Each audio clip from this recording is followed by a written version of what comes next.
What's up, everybody? This is Beza once again, back for another conversation starter.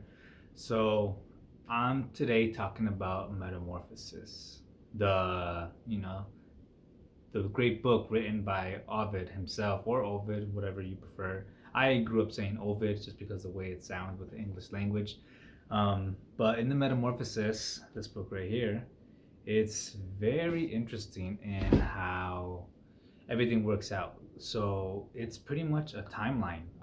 If you're not familiar with the word metamorphosis itself, it's pretty much a change. It's a change that someone goes through to become something else. Whether it's physical or spiritual or mental, a metamorphosis is just changing into somebody else. And this book is crazy, crazy. Like, I've never read a book that was written like this. It's just like back to back to back stories and stories. Like, never two pages are going to be the same story. By the time you finish the second page, it's already transitioned into another thing. So in a way, the book is always going through a metamorphosis in itself, and the fact that it's just constantly changing from one story to the next, which is really interesting. And the book talks about like the creation of mankind and the creation of the gods and how they came to be and which ones came first and what came after that. So it actually is like another metamorphosis in itself of how human beings and God started. And it actually goes through a timeline of all the events that happened in Greek and Roman mythology. And it goes through up until present day when the book was actually written.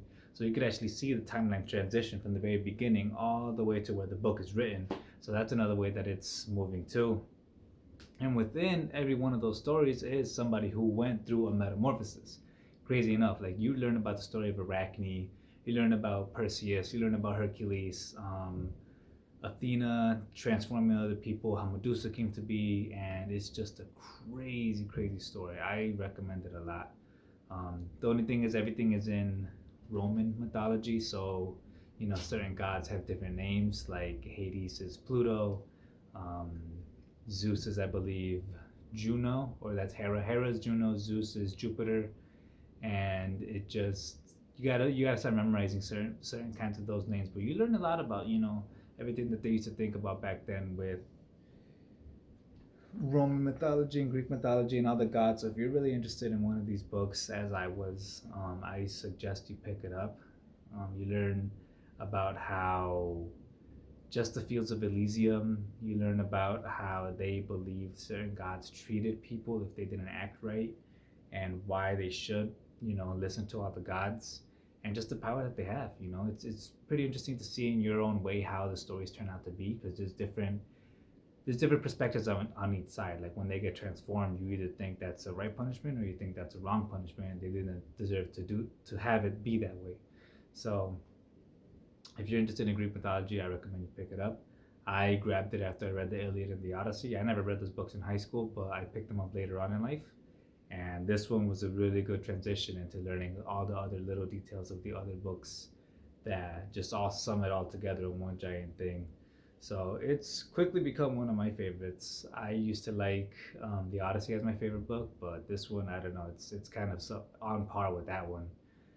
If you're interested in it, I really recommend reading it. I prefer books without cliff notes or without the certain translations, just because you really get the real story of it, the full, un, you know, unabridged version of it. But there are some out there that have that, those translations or those like cliff notes to help you find out what exactly is going on. If you're not looking to like dive into Greek mythology that hard, I would say get one with cliff notes. But if you're just kind of curious, or if you already read a couple books and you memorize some of the gods, I would say just go like the one I did. I got the Barnes and Noble one for like $5, and it turned out really good. So that was this episode. Just wanted to talk about it. It's a really cool story, really cool thing to learn about. Um, it's my dog. You probably just heard her, and that's pretty much it. Like, subscribe. Next week, I'm going to be talking about Crime and Punishment. I just finished it because of Jordan B. Peterson. He's always talking about it. How much he loves Dostoevsky. So I figured I'd pick it up and give it a shot. And I love the book. So I'm going to be talking about it on Wednesday in a more detailed thing. That one I could actually talk about because it's one legit story. This is like a compilation of 100 different stories put into one. So I can't really go over every single story. But all in all, it was good. So yeah, if you like what you see, like and subscribe. I'll be doing this every Wednesday.